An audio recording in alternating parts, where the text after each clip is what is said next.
ನಮಸ್ತೆ ವೀಕ್ಷಕರೇ, ಮತ್ತೊಮ್ಮೆ ನಿಮಗೆಲ್ಲ ನಮ್ಮ ಯೂಟ್ಯೂಬ್ ಚಾನಲ್ ಕಾರ್ಯಕ್ರಮಕ್ಕೆ ತಮಗೆಲ್ಲ ಸ್ವಾಗತ ಸುಸ್ವಾಗತ. ವೀಕ್ಷಕರೇ, ಈ ಕಾರ್ಯಕ್ರಮದ ಉದ್ದೇಶ ಶ್ರೀ ವರದರಾಜೇಶ್ವರ ಸ್ವಾಮಿಯ ಮಹಿಮೆ, ಹಾಗೆ ಈ ದೇವಸ್ಥಾನಕ್ಕೆ ಬಂದಂತಹ ಒಂದು ಭಕ್ತರ ಒಂದು ಅನುಭವ, ಹಾಗೆ ಈ ದೇವಸ್ಥಾನವನ್ನು ಮುಗಿಸ್ಕೊಂಡು ನನ್ನ ಕಚೇರಿಗೆ ಬರ್ತಾರೆ, ಅಲ್ಲಿ ಅವರಿಗೆ ಆದಂಥ ಒಂದು ಅನುಭವವನ್ನು ಈ ವಿಡಿಯೋಲಿ ನಾವು ನೋಡ್ತಾ ಹೋಗೋಣ. ವೀಕ್ಷಕರೇ, ಇನ್ನೂ ಯಾರು ನಮ್ಮ ಚಾನಲ್ನ ಸಬ್ಸ್ಕ್ರೈಬ್ ಮಾಡಿಲ್ಲ, ದಯವಿಟ್ಟು ಎಲ್ಲರೂ ಸಬ್ಸ್ಕ್ರೈಬ್ ಮಾಡ್ಕೊಳ್ಳಿ. ಇಲ್ಲಿ ಯಾವುದೋ ಒಂದು ದೇವಸ್ಥಾನ ಪ್ರಮೋಷನ್ಗಾಗಲಿ ಅಥವಾ ಆಸ್ಟ್ರೋ ಸೆಂಟರ್ ಪ್ರಮೋಷನ್ಗಾಗಲಿ ಇವೆಲ್ಲ ಕಾರ್ಯಕ್ರಮ ಅಲ್ಲ ವೀಕ್ಷಕರೇ.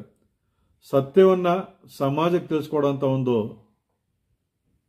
ಸಂದೇಶ ಅಷ್ಟೇ ಬಿಟ್ಟರೆ, ಖಂಡಿತವಾಗಿ ಇವರೇನೋ ದುಡ್ಡು ಮಾಡ್ಕೊಳ್ಳೋಕ್ಕೆ ಪ್ರಮೋಷನ್ ಮಾಡ್ತಾವ್ರೆ, ಅಥವಾ ಇವ್ರು ದುಡ್ಡು ಮಾಡ್ಕೊಳ್ಳೋಕ್ಕೆ ದೇವಸ್ಥಾನ ಪ್ರಮೋಷನ್ ಮಾಡ್ತಾವ್ರೆ, ಇವ್ರು ದುಡ್ಡು ಮಾಡ್ಕೊಳ್ಳೋಕ್ಕೆ ಇವರು ಅಷ್ಟೋ ಸೆಂಟರ್ನ ಪ್ರಮೋಷನ್ ಮಾಡ್ತಾವ್ರೆ ಅನ್ನೋದಲ್ಲ ವೀಕ್ಷಕರೇ.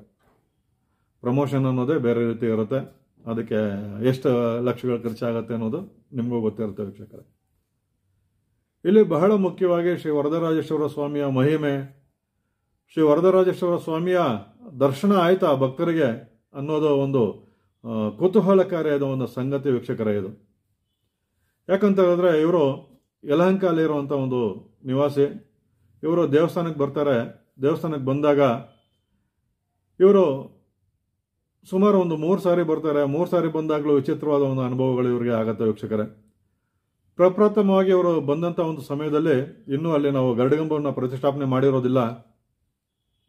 ಆ ಗರುಡಗಂಬದ ಸ್ಥಾನದಲ್ಲೇ ಗರುಡ ಪಕ್ಷಿ ಒಂದು ಮೇಲಿಂದ ಕೆಳಗೆ ಬಂದು ಆ ಗರುಡಗಂಬದ ಸ್ಥಳದಲ್ಲೇ ಬಂದು ಮತ್ತೆ ಮೇಲೆ ಹಾರುವಾಯಿತು. ಅದನ್ನು ಇವರು ಪ್ರತ್ಯಕ್ಷವಾಗಿ ನೋಡಿದ್ದಾರೆ ವೀಕ್ಷಕರೇ. ಖಂಡಿತವಾಗಿ ಇಲ್ಲಿ ಭಗವಂತ ಇದ್ದಾನೆ ಅನ್ನೋದಕ್ಕೆ ಇದು ಒಂದು ಸಾಕ್ಷಿ ವೀಕ್ಷಕರೇ. ಅದೇ ರೀತಿಯಾಗಿ 2ನೇ ಸಾರಿ ಅವರು ಕುಂಬಳಕಾಯಿಯ ದೀಪವನ್ನು ಹಚ್ಚುವಾಗ ದೇವರ ಹಿಂದೆ ಹೋಗಿ ದೀಪವನ್ನು ಹಚ್ತಾ ಇರ್ತಾರೆ. ಅವರು ನನಗೆ ಈ ಮೊದಲೇ ಒಂದು ಅನುಭವವನ್ನು ಹೇಳಿದರು. ನನಗೂ ನಿಜಕ್ಕೂ ಆಶ್ಚರ್ಯ ಆಯಿತು. ಇವೆಲ್ಲನೂ ಸಹ ಇಲ್ಲಿ ನಡೀತಾ ಇದೆಯಾ ಪವಾಡಿಗಳು ಅನ್ನಿಸ್ತು. ಅವರಿಗೆ ಯಾರೋ ಒಂದು ಅವರು ದೇವಸ್ಥಾನ ಹಿಂದೆ ಹೋಗಿ ಕುಂಬಳಕಾಯಿ ದೀಪವನ್ನು ಆರತಿ ಬೆಳಗುವಾಗ ಯಾರೋ ಒಬ್ಬರು ವಯಸ್ಸಾದಂಥವರು ಬಿಳಿ ಪಂಚೆ, ಬಿಳಿ ಶರ್ಟು, ಬಿಳಿ ಗಡ್ಡವನ್ನು ಬಿಟ್ಕೊಂಡು ಅವ್ರ ಬಳಿಗೆ ನಡ್ಕೊಂಬರೋ ರೀತಿಯಲ್ಲಿ ಅವರಿಗೆ ಭಾಸ ಆಯಿತು. ಅವ್ರನ್ನ ಕರೆದಂಗೂ ಭಾಸ ಆಯಿತು ಅಂತ ಹೇಳಿದ್ರು. ಖಂಡಿತವಾಗಿ ಅವರು ಯಾರು ಬರ್ತಾವ್ರೆ ಅನ್ನೋ ತಿರುಗಿ ನೋಡೋಷ್ಟರಲ್ಲಿ ಯಾರೂ ಇಲ್ಲ ಅನಿಸುತ್ತೆ. ಇಲ್ಲ ಅನ್ನಿಸ್ತಂತೆ ಅವರಿಗೆ. ನಿಜಕ್ಕೂ ಇವೆಲ್ಲ ನಿಜಕ್ಕೂ ಆಶ್ಚರ್ಯ. ಒಬ್ಬ ವ್ಯಕ್ತಿ ಕಣ್ಣು ಮುಂದೆ ಬರ್ತಾ ಇದ್ದಾನೆ, ತಿರುಗಿ ನೋಡಿದ ತಕ್ಷಣ ಇಲ್ಲ ಅಂತ ಹೇಳಿದ್ರೆ ನಿಜಕ್ಕೂ ನನ್ನ ಕನಸಿನಲ್ಲೂ ಬಂದಂತಹ ಮುನಿಗಳೇ ಅವರು ಇರ್ಬೋದು ಅನಿಸುತ್ತೆ ನನಗೆ ವೀಕ್ಷಕರೇ. ಯಾಕಂತ ಹೇಳಿದ್ರೆ, ಶ್ರೀ ವರದರಾಜೇಶ್ವರ ಸ್ವಾಮಿಯ ಶಿವಾಲಯ ಮುನಿಗಳೇ ಕನಸಲ್ಲೇ ಬಂದು ಇಲ್ಲಿ ನೀನು ಪ್ರತಿಷ್ಠಾಪನೆ ಮಾಡು ಅಂತ ಹೇಳಿ ಪ್ರತಿಷ್ಠಾಪನೆ ಆದಂತಹ ಒಂದು ಸ್ಥಳ ಶ್ರೀ ವರದರಾಜೇಶ್ವರ ಸ್ವಾಮಿ ಶಿವಾಲಯ ವೀಕ್ಷಕರೇ. ಇನ್ನೊಮ್ಮೆ ಅವ್ರು ನಿಂತು ಬೇಡ್ಕೊತಾ ಇದ್ದಾಗ ಹೂವು ಬಿತ್ತಂತೆ. ಅದಾದ ನಂತರ ಅವ್ರಿಗೆ ಅನೇಕ ಅನುಕೂಲಗಳಾಗಿದ್ದಾವೆ. ನನ್ನ ಕಚೇರಿಗೂ ಅವರು ಬಂದಿದ್ದಾರೆ.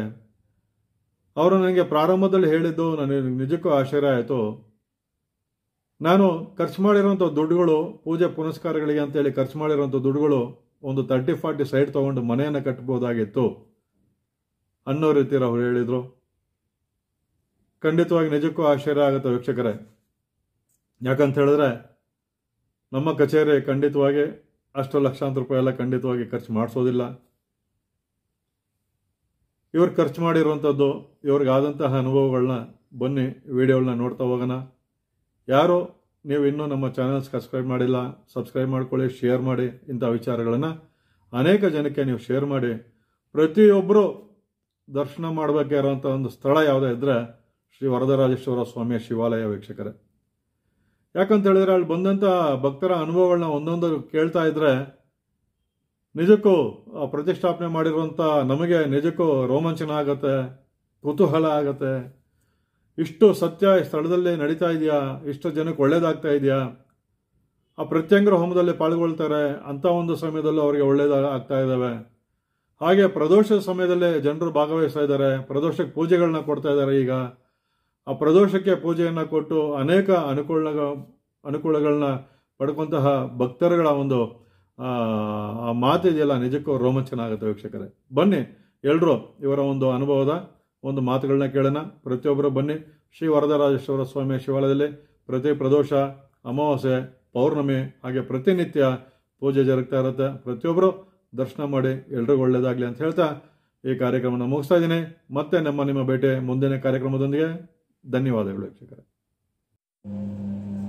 ಸರ್ ಹೇಳಿ, ನಿಮಗೆ ದೇವಸ್ಥಾನಕ್ಕೆ ಬಂದಮೇಲೆ ಏನು ಅನುಭವ ಆಯಿತು, ಇಲ್ಲಿ ಅಸ್ಟ್ರಾಲಜಿ ಸೆಂಟರ್ ಬಂದಮೇಲೆ ಏನು ಅನುಭವ ಆಯಿತು ತಿಳಿಸಿ ಸರ್. ಮೊದಲು ಅಸ್ಟ್ರಾಲಜಿಗೆ ಬರೋಕ್ಕೆ ಮುಂಚೆ ದೇವಸ್ಥಾನಕ್ಕೆ ಒಂದ್ಸಲ ಸಡನ್ನಾಗಿ ಯೂಟ್ಯೂಬಲ್ಲಿ ನೋಡಿಬಿಟ್ಟು ಅಲ್ಲಿ ಹೋದೆ. 4 ಗಂಟೆ ಆಗಿತ್ತು. 4 ಗಂಟೆಯಲ್ಲಿ ಯಾರೂ ಇರಲಿಲ್ಲ, ಬಾಗಿಲಾಕಿದ್ದಾಗ ಏನು ಮಾಡೋದಂತ ನಿಂತ್ಕೊಂಡಿದ್ದೆ. ಆ ಕಡೆಯಿಂದ ಗರುಡ ಪಕ್ಷ ಬಂತು. ಇನ್ನೂ ಧ್ವಜಸ್ತಂಭ ಆಗಿರಲಿಲ್ಲ. ಆಗೋಕ್ಕೆ ಮುಂಚೆನೆ ಗರುಡ ಸ್ತಂಭದ ಹತ್ರ ಕರೆಕ್ಟಾಗಿ ಎಳೆದ್ಬಿಟ್ಟು ಮತ್ತೆ ಮೇಲ್ ಕೊಟ್ಟೋಗ್ಬಿಡ್ತು ಗರುಡ ಪಕ್ಷಿ. ಈ ತರ ಸ್ತಂಭಕ್ಕೆ ಸರಿಯಾಗಿ ಬಂದು ಕೆಳಗೆ ಬಂದು ಸ್ವಲ್ಪ ಮೇಲಕ್ಕೆ ಮತ್ತೆ ಮುಂದೆ ಕೊಟ್ಟೋಯ್ತು, ಎದ್ದು ಬಿಡ್ತು. ಹೋಗ್ಬಿಟ್ಟು ನೋಡಿದ್ರೆ ಸ್ವಾಮಿಗೆ ನಮಸ್ಕಾರ ಹಾಕ್ಬಿಟ್ಟು ನೋಡಿದೆ. ಆಮೇಲೆ ಪೂಜಾರರು ಬಂದರು, ಪೂಜೆ ಮಾಡಿದ್ರು. ಸೊ ಮಂಗಳಾರತಿ ತೊಗೊಂಡು ಕುಷ್ಮಾಂಡ ಆರತಿನ ಬೆಳಗಿಸ್ಬಿಟ್ಟು ಬಂದ್ಬಿಟ್ಟೆ. ನೆಕ್ಸ್ಟ್ ಇನ್ನೊಂದ್ಸಲ ಹೋದಾಗ ಕುಷ್ಮಾಂಡ ಆರತಿ ನಾನು ಇದು ಮಾಡಿಬಿಟ್ಟು ಮತ್ತೆ ಹಿಂದಕ್ಕೆ ಪ್ರದಕ್ಷಿಣೆ ಹಾಕೋವಾಗ ಹಿಂದ್ಗಡೆ ಒಬ್ಬರು ಸ್ವಾಮಿಗಳ ಥರ ಬಿಳಿ ಪಂಚೆ, ಬಿಳಿ ಶರ್ಟು, ಸ್ವಲ್ಪ ಗಡ್ಡ ಬಿಟ್ಕೊಂಡು ನೋಡಿಕೊಂಡು ಇದು ನನ್ನ ಕಡೆ ಬಂದಂಗೆ ಆಯಿತು. ನೋಡ್ಬಿಟ್ಟು ಈ ಕಡೆ ನೋಡೋಷ್ಟರಲ್ಲಿ ಕಾಣಲಿಲ್ಲ, ಅವರು ಮಾಯ ಆಗ್ಬಿಟ್ರು. ಇನ್ನೊಂದ್ಸಲ ನನಗೆ ಸ್ವಾಮಿಗೆ ಇದು ಮಾಡ್ತಾಯಿದ್ರು, ಪೂಜೆ ಮಾಡ್ತಾಯಿದ್ರು. ಪೂಜೆ ಎಲ್ಲ ಆದಮೇಲೆ ಮಂಗಳಾರತಿ ಕೊಡೋ ಟೈಮಲ್ಲಿ ಕರೆಕ್ಟಾಗಿ ಹೂವು ಬಲಗಡೆ ಬಿತ್ತು. ಅದು ಬೇರೆಯವ್ರು ನಮ್ಗೆ ಬಂತು ಅಂತ ಅವ್ರು ತೊಗೊಂಡ್ರು. ಆದರೂ ನನಗೆ ಅಲ್ಲಿಂದ ಈಚೆಗೆ ಮನಸ್ಸಿಗೆ ತುಂಬ ಸಮಾಧಾನ ಆಗ್ತಾ ಇದೆ. ಒಂದಿನಕ್ಕೆ ಎಷ್ಟೋ ಕಷ್ಟಗಳು ಕಡಿಮೆ ಹಾಕೋದ್ರಲ್ಲಿ ನಂಬಿಕೆ ಬರ್ತಾ ಇದೆ. ಅದೇ ಆ ನಂತರ ಸುಮಾರು ಸ್ವಾಮಿನ ಕೇಳಿಕೊಂಡೆ, ಏನು ಇವರು ನಮ್ಮ ಅಸ್ಟ್ರಾಲಜರ್ನವರು ನಾರಾಯಣ ರೆಡ್ಡಿ ಅವ್ರನ್ನ ಮೀಟ್ ಮಾಡಬೇಕಾಗಿತ್ತು. ಎಷ್ಟು ದಿನ ಟ್ರೈ ಮಾಡಿ ಸಾಕಾಗ್ಬಿಡ್ತು, ನನ್ನ ಫೋನ್ಗಳೇ ಸಿಗ್ತಾ ಇಲ್ಲ ಅಂತ ಅಂದ್ಕೊಂಡು ಒಂದ್ಸಲ ಮಾಡಿದೆ. ಸಡನ್ನಾಗಿ ಸಿಕ್ಬಿಡ್ತು. ಆಮೇಲೆ ಬಂದು ಇಲ್ಲಿ ಮೀಟ್ ಮಾಡಿದ್ಮೇಲೆ 1 ಸಲ 2 ಸಲ ಹೀಗೆ 4-5 ಸಲ ಮೀಟ್ ಮಾಡೋ ಅಷ್ಟರಲ್ಲಿ ಕೆಲವೊಂದು ಮಂತ್ರಗಳು ಹೇಳ್ಕೊಟ್ರು ಅವರು. ಮತ್ತು ಕೈಗೊಂದು ಉಂಗುರ ಕೊಟ್ಟರು, ನಮ್ಮ ಮಿಸಸ್ಗೊಂದು, ಮಗನಿಗೊಂದು ಕೊಟ್ಟರು. ಅವರಲ್ಲಿ ಶಾಂತಿ ಕಾಣಿಸ್ತಾ ಇದೆ, ನನ್ನಲ್ಲಿ ತುಂಬ ಶಾಂತಿ ಸಮಾಧಾನ ಕಾಣಿಸ್ತಾ ಇದೆ. ಕೆಲವೊಂದು ವಿಷಯ ಅಲ್ಲಿಂದ ಈಚೆಗೆ ನಾನು ಎಲ್ಲಿ ಮಂತ್ರಗಾರರ ಹತ್ರ ಹೋಗ್ತಾ ಇರಲಿಲ್ಲ. ಅದಕ್ಕಿಂತ ಮುಂಚೆ ಮಂತ್ರಗಾರರು 20-25 ವರ್ಷಗಳಿಂದ ನಾನು ಸತತವಾಗಿ ಎಲ್ಲ ಕಡೆ ಹೋದರೂ ಕೂಡ ಏನೂ ಅನುಕೂಲ ಆಗಲಿಲ್ಲ.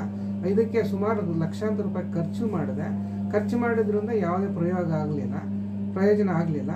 ಈಗ ಇಲ್ಲಿಗೆ ಬಂದಮೇಲೆ ಅದರ ಅನುಕೂಲಗಳು ನನಗೆ ಕಾಣಿಸ್ತಾ ಇದೆ. ಅದು ಆಮೇಲೆ ದುಡ್ಡು ಖರ್ಚು ಈ ಅಸ್ಟ್ರಾಲಜಿಗೋಸ್ಕರ ನಾನು ಏನು ಮಾಡ್ತಿದ್ದೆ ಅಥವಾ ಮಂತ್ರವಾದಿಗಳಿಗೆ ಏನು ಖರ್ಚು ಮಾಡ್ತಿದ್ದೆ ಅದು ಕಂಪ್ಲೀಟಾಗಿ ನಿಂತೋಗಿದೆ. ಇಷ್ಟು ನಾನು ಹೇಳೋಕ್ಕೆ ಇಷ್ಟಪಡ್ತಾ ಇದ್ದೀನಿ ಈ ಮೂಲಕ. ನಿಮ್ಗೆ ಸಮಾಧಾನ ಆಗಿದೆ? ನಮಗೆ ಸಮಾಧಾನ, ತುಂಬ ಸಮಾಧಾನ ಆಗಿದೆ. Okay, thank you sir.